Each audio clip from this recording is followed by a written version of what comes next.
Biden ने Zelensky से कहा यूक्रेन के साथ खड़ा है अमेरिका। अमेरिकी राष्ट्रपति बाइडेन ने फोन पर की ज़ेलेंस्की के बाद, बगल में शॉट जगह प्लीज। बाइडेन ने ज़ेलेंस्की को हर संभव मदद का दिया भरोसा। ज़ेलेंस्की ने यूक्रेन में रूसी बर्बरता का किया जिक्र। बाइडेन ने यह कहा, यह बड़ी खबर हम आपको बता रहे हैं। इसी के साथ एक और बड़ी खबर, यूक्रेन को $1 अरब और देगा अमेरिका।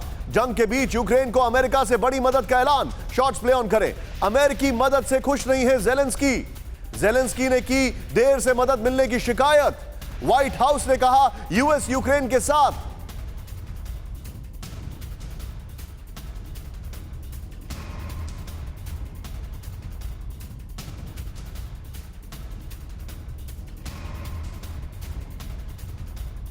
हमारे पास आ रही है एक और खबर मैं आपको बताना चाहूंगा। यूक्रेन को हथियार देकर टेंशन बढ़ा रहा है अमेरिका। यह बड़ी खबर है। यूएस में रूसी राजदूत का बाइडेन सरकार पर बड़ा आरोप। यूक्रेन को हाइमार्स देकर अमेरिका संघर्ष बढ़ा रहा है। अमेरिका का यूक्रेन को मदद बेहद चिंता की बात। एंटोनोव ने कहा शांतिपूर्ण समाधान नहीं चाहता अमेरिका, एंटोनोव ने कहा। लेकिन इससे पहले मैं आपको जो ये हथियार देने की बात है वो बिग वॉल दिखाना चाहता हूं। सीधा प्ले ऑन करें। आइए राहुल जरा यहां पर ये जो हथियार देने की बात अमेरिका ने की है, प्ले ऑन करें। अमेरिकी राष्ट्रपति ने यूक्रेन को $1 अरब और देने का ऐलान किया। नेक्स्ट चेंज करें। यूक्रेन को अमेरिका $1 अरब के हथियार और सैन्य साजो सामान देगा। नेक्स्ट चेंज करें। $2.25 करोड़ की दवाई, पानी, फूड और वाटरप्रूफ टेंट यूक्रेन को जल्द मिलेंगे। नेक्स्ट चेंज करें। अमेरिका की ये तैयारियां यूक्रेन में आने वाली सर्दियों को देखते हुए की जा रही हैं।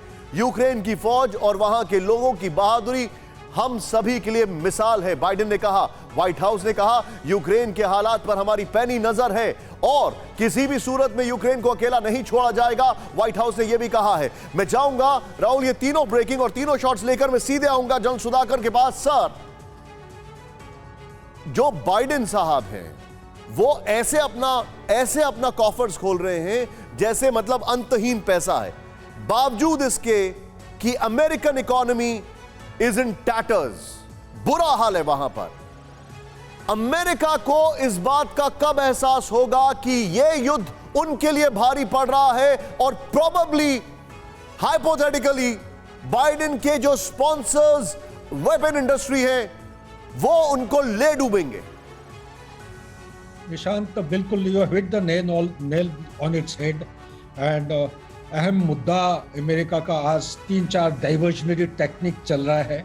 नंबर 1, एक पॉलिटिकल पैराडाइम में ये अपना फोकस, जो सिटीजन्स के फोकस शिफ्ट करना चाह रहे हैं। नंबर 2, एक होमलैंड सिक्योरिटी इतना बड़ा चुनौती बन चुका है, ये कहीं ना कहीं पब्लिक ओपिनियन इनके फेवर में रखने के लिए यही एक रास्ता है। नंबर 3, सबसे बड़ा अहम मुद्दा जो आपने हाईलाइट किए हैं, ये उनका जो इंडस्ट्री है, defence industry is the main stay of economy.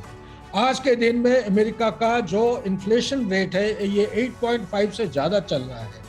Unemployment is the highest और इनका जो रेटिंग है it is the lowest rating of a president around the corner for the second term okay in the history of USA. इन सारे चीजों को मद्देनजर रखते हुए Indo Pacific is the central challenge before the global order today. अगर Indo Pacific को address करना है, मेरे विचार, मेरे अंदाज से ये भी एक नौटंकी, एक ड्रामाबाजी चल रहा है, just as a diversionary technique at the global geopolitics. ध्यान यूक्रेन या सेंट्रल यूरोप की तरह रहेगा और हमला जो है ये इंडो पैसिफिक की तरह धीरे धीरे बिल्टअप होते जाएगा। Back to you please. You are absolutely right sir. और यहां पर जो धमकी दी है सीधे प्ले ऑन करें यहां पर। और मैं इसके बाद एक बहुत बड़ा सवाल दिखाने जा रहा हूं यहां पर। यूक्रेन को हथियार, रूस और अमेरिका पर वॉर।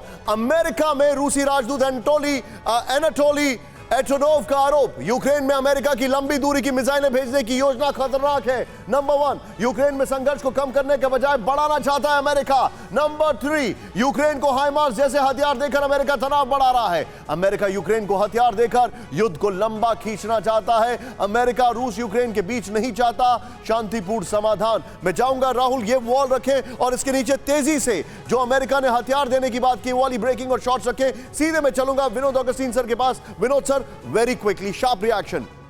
जब भी ज़ेलेंस्की पीस डील के करीब होते हैं या ऐसा लगता है कि ज़ेलेंस्की सीज फायर की बात करने जाएंगे, जैसे आज ये तीनों पहुंचने वाले थे, अमेरिका तुरंत एक घंटी बजा देता है कि हम भैया आपको इतना पैसा देंगे। ज़ेलेंस्की बाइडेन फोन कर देते हैं। आई एम सॉरी बट एक रियलिटी स्टार जो कि 4 महीने से युद्ध में है, ठीक है, फॉर्चुनेटली अनफॉर्चुनेटली यूक्रेन का प्रेसिडेंट है, क्या उसको ये डिजाइन समझ में नहीं आ रहा है?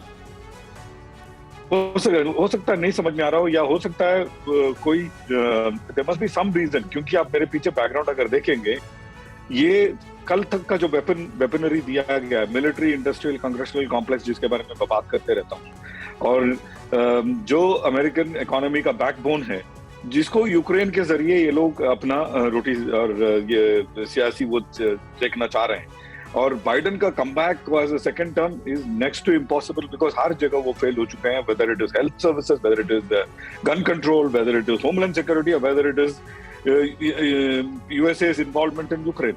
तो अगर आप ये सारी चीजें मद्देनजर देखेंगे तो उनके लिए एक लास्ट स्ट्रॉ, जैसे आपने कहा था, लास्ट स्ट्रॉ क्या बचा है कि ये किसी तरीके से वेपन के एक्सपोर्ट और वेपन का इस्तेमाल यूक्रेन के ग्राउंड में प्रूवन कर दें और बाकी जगह बेचना शुरू कर दें और आर्थिक स्थिति को ऊपर उठाएं।